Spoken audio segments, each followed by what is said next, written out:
अस्सलाम वालेकुम स्टूडेंट्स, कैसे हैं आप सब लोग। इंशाल्लाह सब ठीक होंगे। I am Samra Batool and it's BSCS fourth semester and BSIT second semester class, and the subject name is linear algebra, and today's topic is rank of a matrix.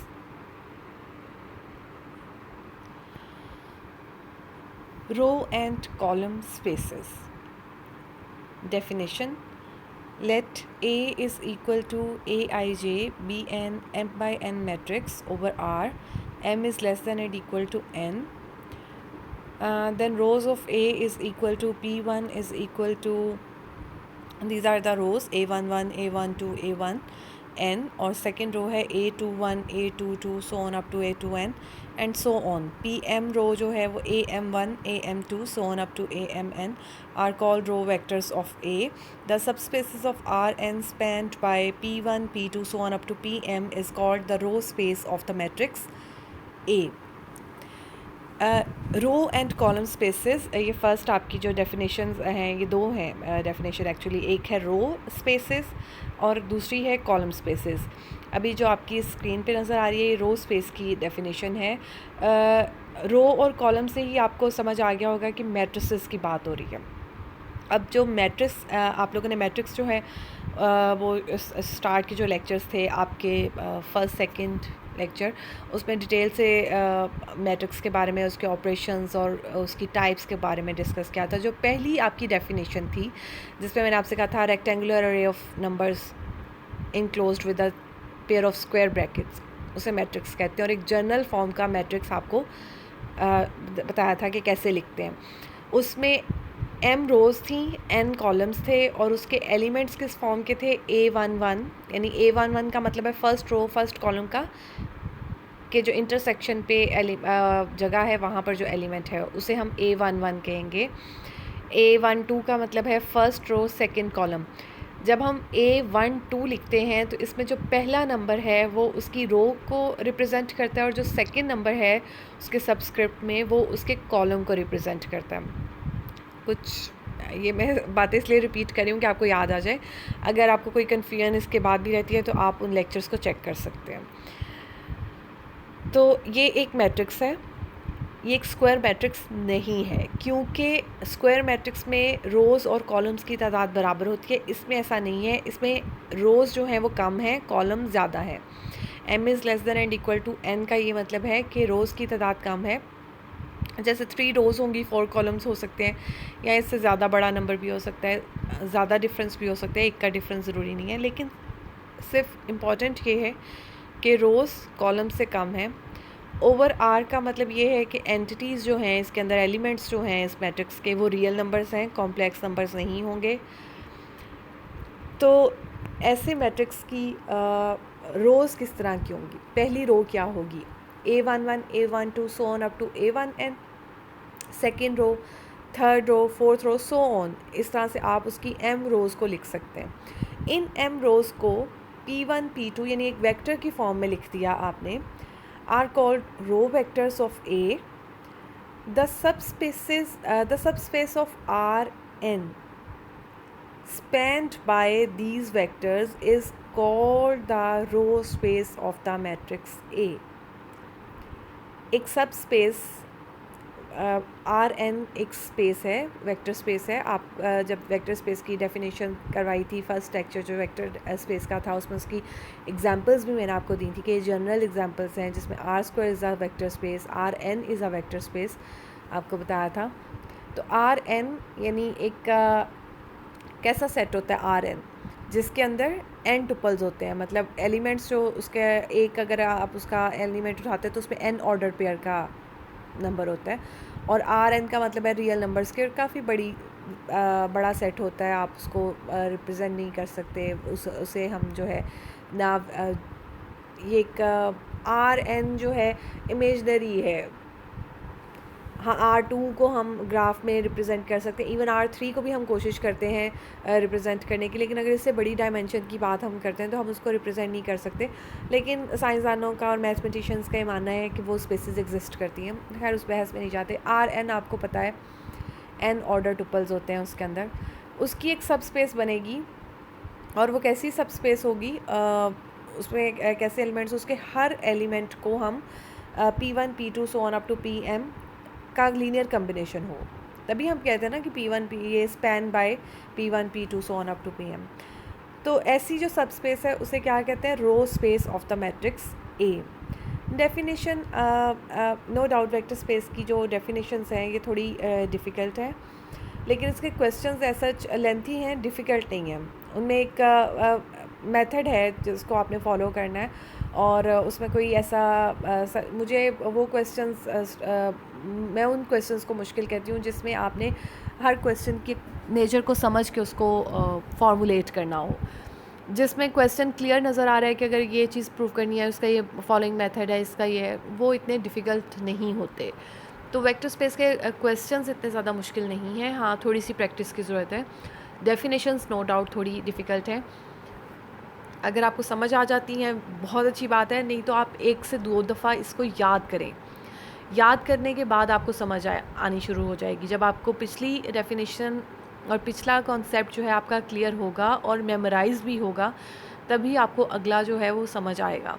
तो इसलिए आप 1 से 2 बल्कि 2-3 दफ़ा, जितनी दफ़ा आप कर सकते हैं, जितना टाइम आपके पास है, आप प्रैक्टिस करें, तो ये आपको आसानी से समझ भी आएगी और याद भी हो जाएगी, लेकिन टाइम लगेगा इसमें, ये टाइम टेकिंग है। तो रो स्पेस की डेफिनेशन क्या है, the subspace of Rn spanned by P1 P2 PM, यानी वो जो रो वेक्टर्स हैं उनसे जो स्पैन होती है उसको हम row space of matrix A कहते हैं। सिमिलरली कॉलम स्पेस की भी यही डेफिनेशन है, इसमें रोज़ की जगह क्या हम किसकी बात करेंगे, कॉलम्स की बात करेंगे। Similarly the subspace spanned by the column vectors क्या हैं, A11 A21 so on up to AM, ये कॉलम्स है ना, पहला कॉलम, दूसरा column and so on nth column. तो इनको भी आप चाहे नाम दे दें, P1 C1 C2 C3, आप उसको नाम दे दें, और जो इससे स्पैन होगी सब स्पेस बनेगी Rn की, उसे हम क्या कहेंगे, the dimension of the row space is called the column space. Right, the dimension of the row space is called the row rank of the matrix A. Dimension क्या है, अब जो रो वेक्टर से स्पैन हो रही है और सब स्पेस बन रही है उसका रैंक, और जो कॉलम से हो रही है उसका रैंक आप डायमेंशंस क्या है, डायमेंशन की डेफिनेशन भी लास्ट लेक्चर में आपको बताई थी और उससे रिलेटेड क्वेश्चंस भी किए थे। तो dimension of the row space is called the row rank of the matrix A। Rank क्या होता है, मिड टर्म के सिलेबस में भी इंक्लूड था आपके, रैंक ऑफ अ मैट्रिक्स, और मुझे पता चल गया आप लोगों को का पेपर देख के बहुत कम ही स्टूडेंट्स ने वो याद किया था। रैंक होता है number of non zero rows in HLN form या reduce HLN form, right, number of non zero rows in HLN form. Reduce HLN नहीं कहूँगी क्योंकि HLN में भी वो ज़ीरो हो जाती है अगर आप उसको करने की कोशिश करते हैं। तो रैंक अब जो है वो डेफिनेशन तो है ही है रैंक की, इसके अलावा भी रैंक फाइंड करने का आप जो है वो इसमें इस आज के जो आपका लेक्चर है उसमें रैंक फाइंड आउट करने के आप उसके अलावा मेथड, एक मेथड तो ये है ना कि आप उसको HLN फॉर्म में रिड्यूस करें और नंबर ऑफ़ नॉन ज़ीरो रोज़ जो है वो उसका रैंक होगा, और दूसरा मेथड जो है वो आज के लेक्चर में हम डिस्कस करेंगे। The dimension of the row space is called the row rank of the matrix A। Thus, the row rank is the maximum number of linearly independent row vectors of A. Similarly, the column rank of A is the maximum number of linearly independent column vectors of A. Row rank क्या होगा, is the maximum number of linearly independent row vectors of A. मतलब जितने उसमें linearly independent row vectors होंगे A के, ए की रोज़ जो हैं वो वेक्टर्स बनाती हैं, रो वेक्टर्स बनाती हैं, और समटाइम्स ए की रोज़ ऐसे भी तो हो सकती हैं एक दूसरे के मल्टीपल हों, तो फिर वो लीनियरली इंडिपेंडेंट नहीं होते। जितने मैक्सिमम लीनियरली इंडिपेंडेंट रो वेक्टर्स होंगे उतना ही उसका क्या होगा, रैंक होगा। ये सारा थ्योरी के लिए है, मतलब आपने डेफिनेशन याद कर लेनी है और ये जो रैंक की बात की है ऑब्जेक्टिव टाइप के लिए, आपको समझ होनी चाहिए इसकी। इसके अलावा थ्योरम है, क्रॉलरीज है। तो आप लोगों ने इससे परेशानी हो ना, आगे क्वेश्चन भी आएंगे और क्वेश्चन आसान होते हैं मैथ्स के। Row equivalent matrices have the same row space. Row equivalent matrices कौन से होते हैं? जो रो ऑपरेशंस जिस पे कोई हम लगाते हैं, मतलब रो ऑपरेशंस तो आपको याद ही होगा ना, रो ऑपरेशंस क्या होते हैं। किसी में से कुछ कॉमन ले लेना, किसी मल्टीप्लाई कर देना किसी नंबर से, या मल्टीप्लाई करके ऐड कर देना, रोज़ को इंटरचेंज कर देना, ये सारे रो ऑपरेशंस होते हैं। और एक मैट्रिक्स पे रो ऑपरेशन करके जो दूसरा मैट्रिक्स हमें मिलता है, हम कहते हैं these matrices are row equivalent matrices. वो बराबर तो नहीं होते, आपको भी नज़र आ रहा होता है, वो डिफरेंट होते हैं, सेम नहीं होते, but they are row equivalent. इसी तरह कॉलम ऑपरेशंस करके जो हमें मिलते हैं वो कॉलम इक्विवेलेंट होते हैं, लेकिन हम जनरली जब हम बात करते हैं तो हम रो ऑपरेशंस ही की बात करते हैं और रो इक्विवेलेंट मैट्रिसेस की बात करते हैं। तो यानी एक मैट्रिक्स जब आप उसे एचेलन फॉर्म में या रिड्यूस एचेलन फॉर्म में कन्वर्ट करते हुए और रो ऑपरेशंस करते हैं, तो दरमियान में हर स्टेप पे जो आपके पास डिफरेंट मैट्रिसेस आते हैं, they are row equivalent and they have the same row space.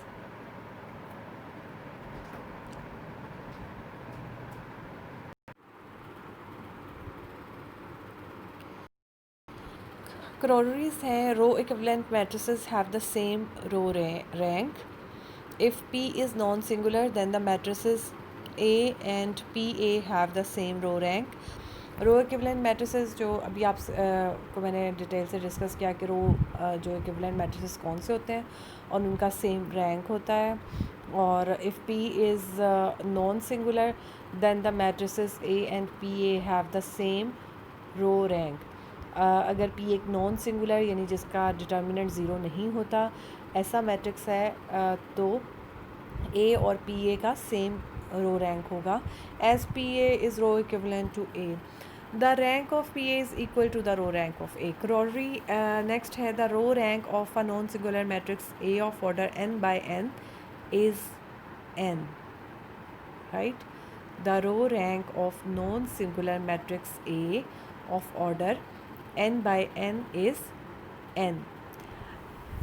अब ये सारी चीज़ें इंटर रिलेटेड हैं, मतलब जैसे अगर आप लोगों को याद हो रो एचेलन फॉर्म में रिड्यूस करते हुए मैंने आपसे कहा था कि अगर कोई रो ज़ीरो आ जाती है तो उस मैट्रिक्स का डिटर्मिनेंट जो है वो ज़ीरो होगा, उसका इन्वर्स जो है वो एग्जिस्ट नहीं करता होगा, राइट? इसी तरह अगर कोई अगर वो नॉन सिंगुलर है, उसका इन्वर्स एग्जिस्ट करता है, तो उसकी कोई भी रो या कोई भी कॉलम जो है पूरे का पूरा ज़ीरो नहीं आएगा। उसका मतलब कि उसमें जितनी रो की तादाद है उतना ही उसका रैंक होगा, राइट? और अगर n बाई n ऑर्डर का है, उसमें n रोज़ हैं, तो उसका रैंक जो है वो n होगा। नेक्स्ट डेफिनेशन है, the rank of a matrix A is defined to be the common value of the row rank and the column rank of A. यानी रो का जो रैंक है और कॉलम का जो रैंक है उसकी कॉमन वैल्यू होती है rank of a matrix A. Now जो लास्ट आपकी क्वेरी थी वो इस तरह से भी डिस्कस स्टेट की जा सकती है, the ranks of equivalent matrices are equal. The non-zero rows of a matrix in echelon form are linearly independent। ये एक और चीज़ आ गई ऑब्जेक्टिव टाइप के लिए, the non-zero rows of a matrix in echelon form are linearly independent। Echelon form की जो non zero रोज़ हैं, यानी सारी की सारी कोई रो हर एलिमेंट ज़ीरो ना हो, ऐसी रोज़ जो हैं वो लीनियरली इंडिपेंडेंट होती हैं। लीनियरली इंडिपेंडेंट आपको पता है ना, एक linear combination is equal to अगर ज़ीरो हो जाता है इट मीन्स उसके सारे के सारे कोफिशिएंट जो है वो ज़ीरो होंगे। नेक्स्ट डेफिनेशन है, एक और थ्योरम है, let A is equal to A I J be an m by n matrix we define determinants dij of order 2 as under। Determinant already आप लोग फेमिलियर हैं, डिटर्मिनेंट कैसे फाइंड आउट करते हैं मैट्रिक्स का, ये दोबारा से रिवाइज़ कर दिया कि कैसे ये 2 by 2 का एक मैट्रिक्स है। D I J is equal to determinant of A11 A1j AI1 AIJ is equal to cross multiply करते हैं ना, A11 AIJ minus A1j AI1। और थ्योरम है इसका कि let A is equal to एक मैट्रिक्स है be an m by n matrix with A11 is not equal to zero and D I J be as in 6.41, then rank of A is equal to 1 plus rank of determinant का जो matrix है उसके rank के equal आएगा। ये just definitions आपने याद करनी है। आगे इस डेफिनेशन को यूज़ करते हुए हम क्वेश्चन सॉल्व करेंगे, रैंक निकालेंगे मैट्रिक्स ए का, और फिर आपको जो है वो ज़्यादा अच्छे से समझ आ जाएगी। जी एग्जांपल है यानी question, find the rank of the matrix A is equal to this, also write an echelon matrix row equivalent to A. अगर ये क्वेश्चन आपको वेक्टर स्पेस के, अब ये तो वेक्टर स्पेस का हम टॉपिक पढ़ रहे हैं और ये क्वेश्चन आया तो मैं इसको इस मेथड से सॉल्व करती हूँ। लेकिन अगर पेपर में तो आपको वैसे ही क्वेश्चन आना है ना।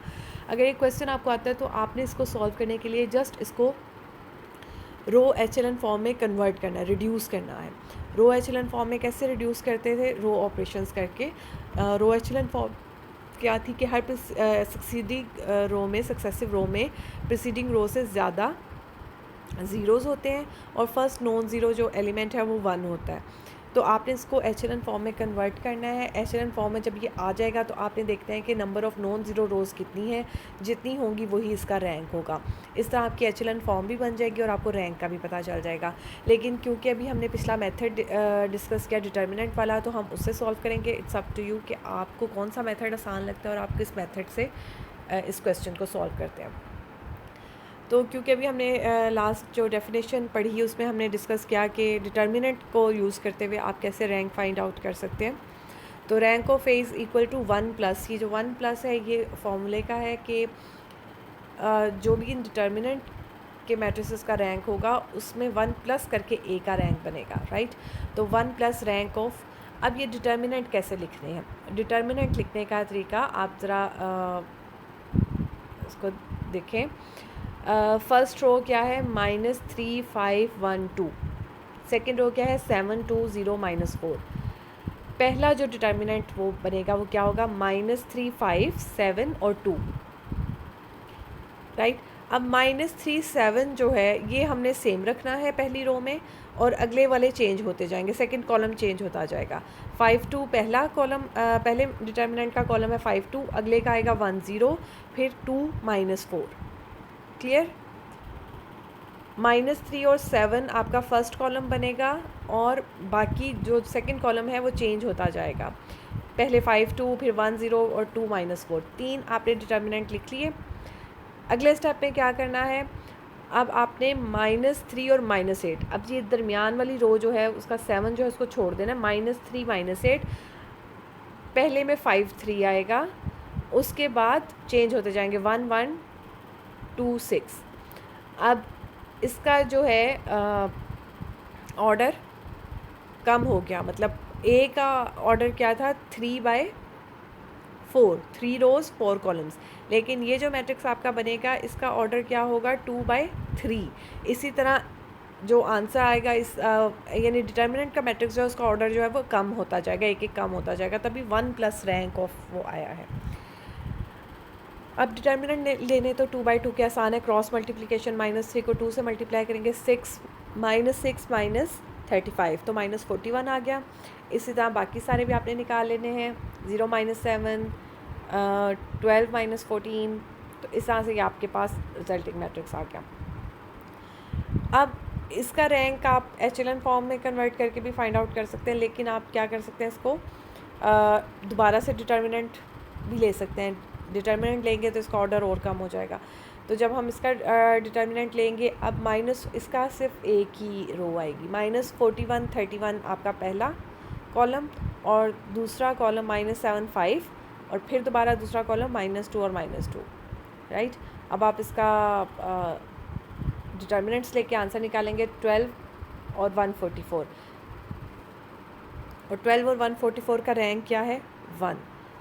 तो 1 + तो फॉर्मूले का आ रहा था। पहले आपने एक दफ़ा डिटर्मिनेंट का मैट्रिक्स बनाया तो 1 था, दूसरी दफ़ा डिटर्मिनेंट का मैट्रिक्स बनाया तो जो फॉर्मूले का 1 था और पहला 1 + 1 2 हो गया, और अब इसका रैंक है 1, तो 2 + 1 = 3। तो रैंक ऑफ ए क्या आ गया आपके पास? 3। और इसका सेकंड पार्ट जो है वो यहाँ पर सिर्फ एचलन मैट्रिक्स लिखा हुआ है, रिड्यूस एचलन फॉर्म में, एचलन फॉर्म में रिड्यूस करके लिखा है इसको, ए को, लेकिन आपने इसको पूरा प्रोसीजर करना है कि कैसे इसको सॉल्व करते हैं। तो आप देखेंगे कि आपका आंसर दोनों तरह से सेम आता है। कुछ समझ आया जी? बस आपने इसमें एक तो 1 प्लस लिखना याद रखना है, 1 प्लस रैंक ऑफ डिटर्मिनेंट, और डिटर्मिनेंट लिखते हुए बस थोड़ी सी एहतियात करनी है कि आप ध्यान से लिखें, और बाकी जो डिटर्मिनेंट फाइंड आउट करना और वो प्रोसीजर तो सेम आसान ही है।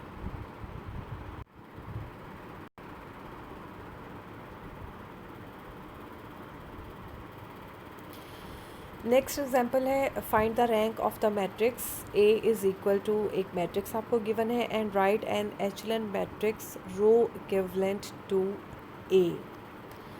इस क्वेश्चन को भी आप पहले वाले मेथड से भी कर सकते हैं और इस मेथड से भी कर सकते हैं। क्योंकि ये अभी तो हम ये मेथड कर रहे हैं, इसलिए मैं इसी मेथड से इस क्वेश्चन को भी यहाँ पर सॉल्व करके दिखाया गया है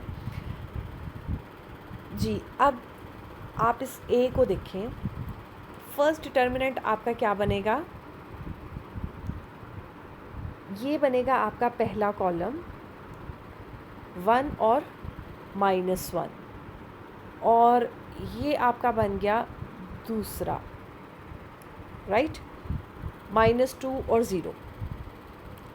जब आपने अगला लिखना है तो आपने इस -2 और 0 की जगह क्या लिखना है, 1 1।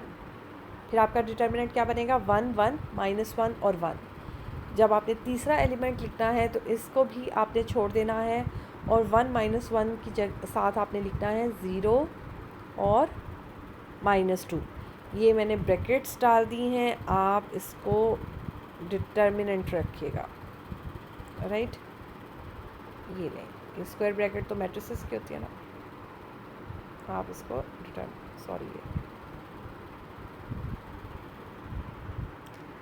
राइट। इस तरह 1 2 3 और फिर फोर्थ वाले में अगेन आप क्या करेंगे,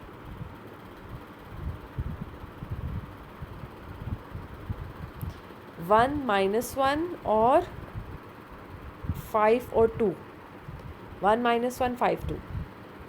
अब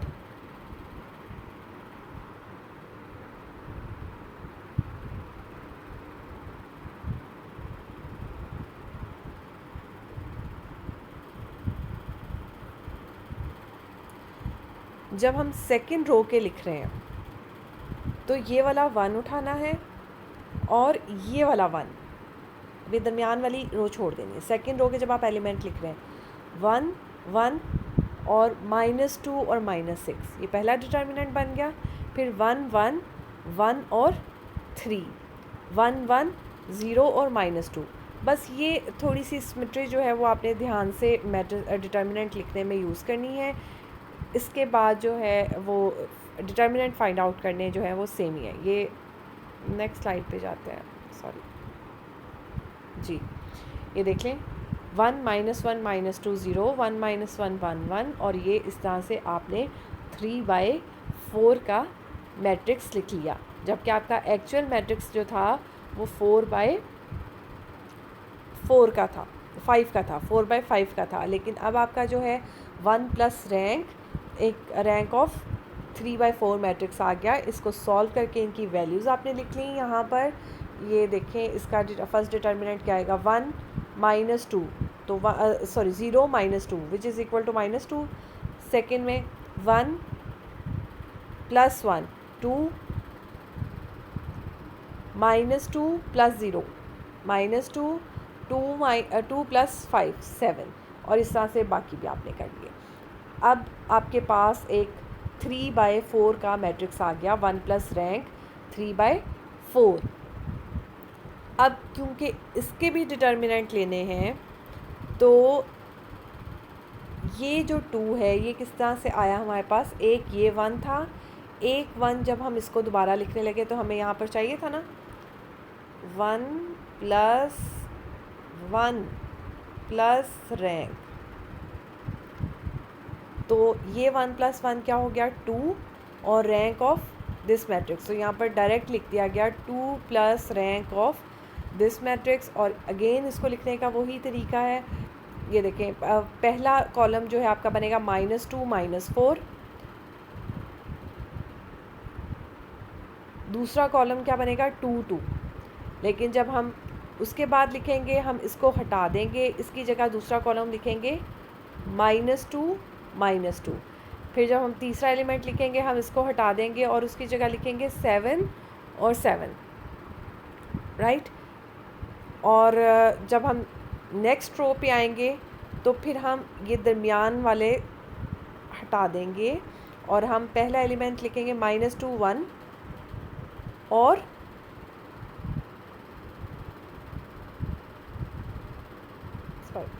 -2 1 और 2 और -2, फिर -2 1 -2 और 2, फिर -2 1 7 और -7। क्लियर हो गया कैसे डिटर्मिनेंट्स लिखने हैं। फिर इस तरह जब आपने इसको सॉल्व किया ये आपके पास आ गया और फिर दोबारा ये 3 अब क्लियरली पता चल गया है 3 कैसे आया। अगेन आप जब डिटर्मिनेंट का मैट्रिक्स ले रहे हैं तो एक और 1 प्लस रैंक आना था जिसकी वजह से यहाँ पर 3 आया, तो ये 3 प्लस रैंक ऑफ। अब इसमें क्वेश्चन में और पिछले क्वेश्चन में डिफरेंस यहाँ पर आ गया।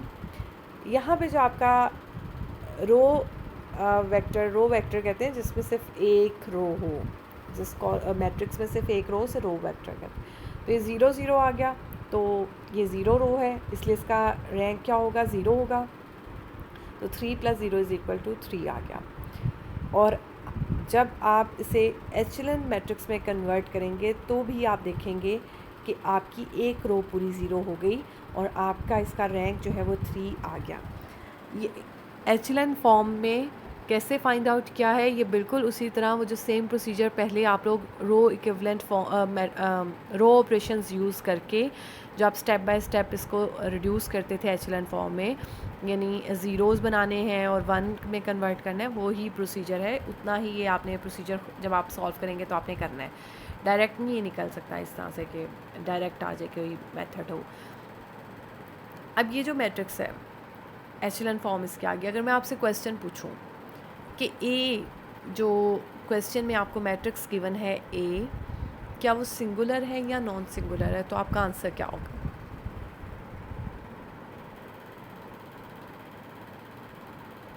जी ए सिंगुलर होगा, ए का डिटर्मिनेंट 0 होगा। क्यों? क्योंकि इसकी एचेलन फॉर्म में एक रो 0 आ गई, इसलिए उसका डिटर्मिनेंट क्या होगा 0 होगा। हम ए का इन्वर्स नहीं निकाल सकते, राइट। अगर इस तरह से क्वेश्चन में एक्सटेंशन आ जाए या ऑब्जेक्टिव में आपसे पूछा जाए तो आपको ये चीज़ें पता होनी चाहिए।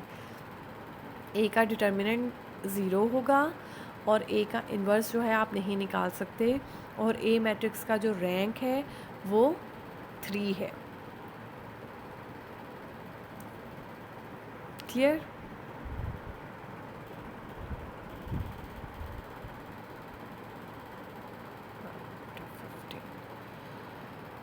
जी आपके ना लेक्चर के मिनट्स हैं और टॉपिक भी ये डिस्कस करना है, इसमें ही मैं डेफिनेशंस आपको करवा देती हूँ और क्वेश्चंस जो है ना इससे रिलेटेड वो नेक्स्ट लेक्चर में भी जाएंगे कुछ, ठीक है।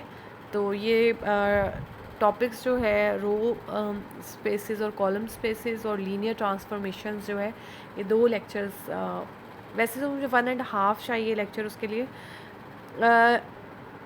पहले जो आपके लेक्चर्स थे ना वो वीकली बेसिस पे आए थे, ये भी वीकली बेसिस पे ही आप तक जा रहे हैं, लेकिन क्योंकि सिलेबस को कवर करना है तो मैं उसमें मैं कोशिश करती थी कि एक टॉपिक ही डिस्कस हो। एक तो इन लेक्चर्स में 2 टॉपिक्स करने हैं और समटाइम्स वो कवर नहीं होते तो फिर कुछ हिस्सा वो अगले लेक्चर में चला जाता है। तो क्योंकि अब टाइम कम है, आपने साथ साथ सारा सिलेबस कवर करना है, तो आपके लिए कोई इतना बड़ी बात नहीं है, आप मसला नहीं है। हाँ लेकिन आप प्रैक्टिस साथ ज़रूर करें, और कोई भी आपको कन्फ्यूजन हो तो आप मुझसे पूछ सकते हैं। व्हाट्सएप पे नंबर आपके पास है, आप पूछ सकते हैं। जी जो भी हम लोग कर रहे थे, पहला आपका टॉपिक क्या था, रो स्पेसेस कॉलम स्पेसेस, उसकी डेफिनेशन आपने की। फिर उसके बाद आपने rank of a matrix find out करने का एक नया मेथड सीखा। पहले भी हमें रैंक ऑफ अ मैट्रिक्स का पता है और उसको कैसे फाइंड करते हैं उसका मेथड आता था, लेकिन अब हमने सेकंड मेथड भी सीखा। और दोनों को कंपेयर करके भी देख लिया कि दोनों से आंसर जो है आपका सेम आता है। अब नेक्स्ट चीज़ क्या आ गई, लीनियर ट्रांसफॉर्मेशंस। डेफिनेशन इसकी क्या है, let u and v be two vector spaces over the same field f and let t is a linear transformation u से v तक be a function, then t is called a linear transformation if the following conditions are satisfied। u और v आपकी दो vector spaces हैं, एक function t जो है वो u से v पर डिफ़ाइन हुआ है। अगर t जो फंक्शन है वो ये फॉलोइंग कंडीशंस को सेटिस्फाई करेगा तभी हम t को क्या कहेंगे, लीनियर ट्रांसफॉर्मेशन, राइट। और वो कंडीशंस क्या हैं, t of u1 plus u2 is equal to t of u1 plus t of u2 for all u1 u2 belongs to u, यानी u1 u2 दो कोई से भी u के एलिमेंट्स लिए जिनकी जाहिर बात है इमेज वहाँ पे v में मौजूद होगी क्योंकि ये एक फंक्शन है। तो अगर आपने उन दोनों को ऐड करके उसका आंसर निकाला है तो उनकी इमेजेस भी ऐड हो जाएंगी। ये जो कंडीशन है सेटिस्फाई हो टी में। इसके अलावा अगर आप u को किसी a के साथ मल्टीप्लाई करते हैं, क्योंकि u एक वेक्टर स्पेस है और तो a f को बिलोंग करेगा, तो this is equal to a t of u. In other words, t u from u to v is linear if it preserves the two operations of a vector space, namely vector addition and scalar multiplication. Vector addition और scalar multiplication अगर t में hold करती है, t उसको satisfy करता है, तो इसका मतलब t जो क्या है, एक लीनियर ट्रांसफॉर्मेशन है। t एक फंक्शन है, अगर वो फंक्शन कहाँ से कहाँ किस पे है, u से v, where u and v are two vector spaces, और अगर ये दो कंडीशन t जो है वो सेटिस्फाई करेगा तो हम उसको लीनियर ट्रांसफॉर्मेशन कहेंगे। अदरवाइज इट्स अ फंक्शन, कोई रैंडम फंक्शन है जो दो वेक्टर स्पेसेस पे डिफाइन हो।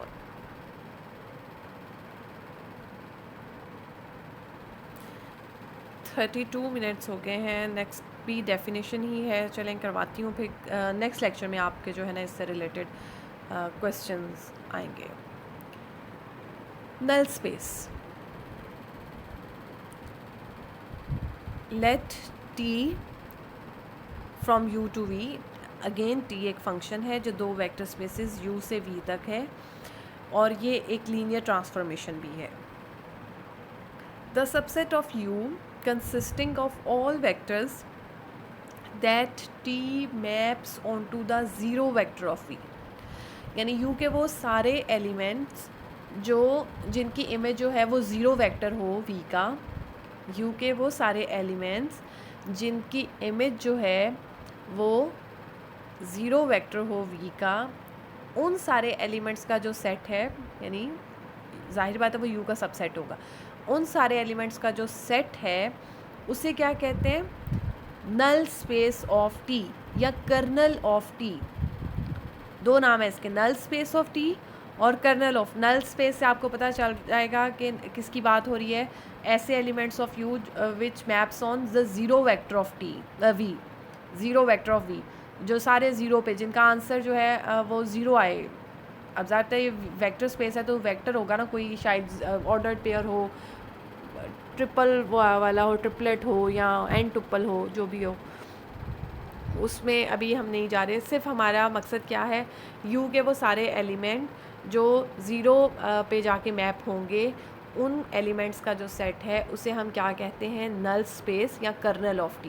और इसको डिनोट किससे किया जाता है, n ऑफ t से।